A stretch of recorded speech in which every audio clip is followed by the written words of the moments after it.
Kano ke katundu kaffe ak'Obadde Okimanyi mu malindirire.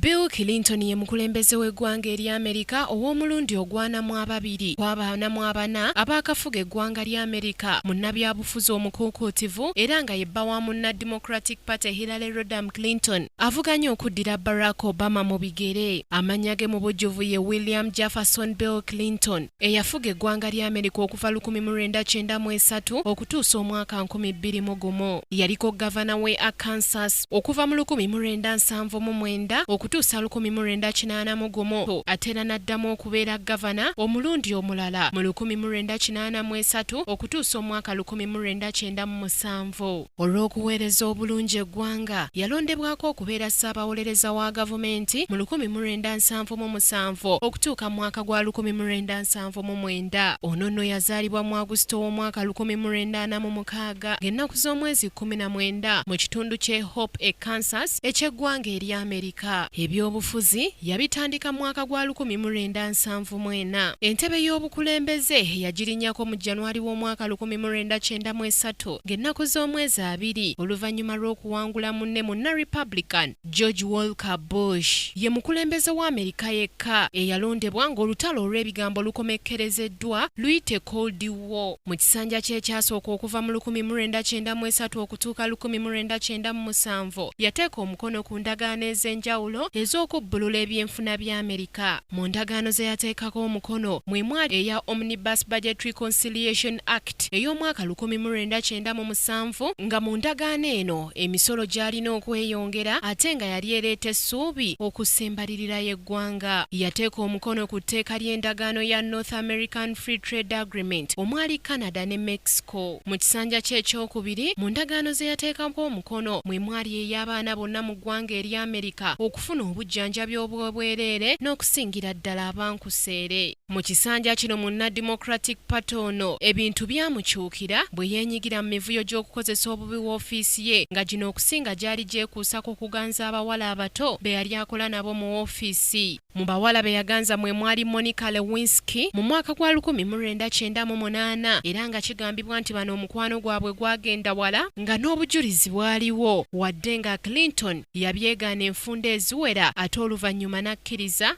Mu mivuyo emirala gye yeenyigiramu mwe mwali okukozesa obubi ensimbi z'eggwanga okugula ettaka ku mugga gwa Whitewater ekintu ekyanyiiza Abamerika. Olw'emivuyo gye yeetabangamu abakiise ba Paalamenti baatuula bukubirira okumuggyamu obwesige era nga bakkaanya ne bassa kimu nga nkuyege n'aggyibwamu obwesige mu February w'omwaka 1999 wadde nga yavaayo ne yeetondera Abamerika n'olukiiko lw'eggwanga olukulu. Ye Pulezidenti wa Amerika yekka eyasooka okukyalako mu ggwanga lya Vietnam okuva olutalo lwe lwabeerawo mu ggwanga nga n'ekigendererwa kye kyali kyakuzzaawo nkolagana wakati w'ekibuga ekikulu ekya Vietnam Hanoi n'ekibuga Washington. Yannyuka obukulembeze mu mwaka gwa 2000 olwo nno George Walker Bush n'amuddira mu bigere. Ku lwa Kingdom TV amalindirire Samali Kisaache.